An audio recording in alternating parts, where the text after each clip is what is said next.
මාබනම් ඔබ සීතා දේවී රාවණාගේ බැල්මෙන් ඔබ බේරාගනිමි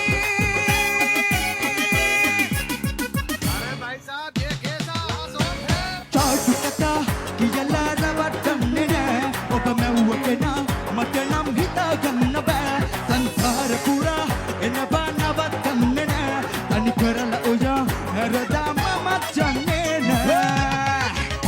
වැස්සක මරිතනකල් මම බලන්න ඉන්නම් සුරලක ඔයා මගේ ළඟට ඔයා ඇදෙනකල් සුර පුරක් නැති තරම් ඔබ වගේ සුරකනම් සඳ රජිනි ඔයා ඇවිදින් මට තුරුළු වෙනවන ඉරු සඳු දෙක පවතිනකම්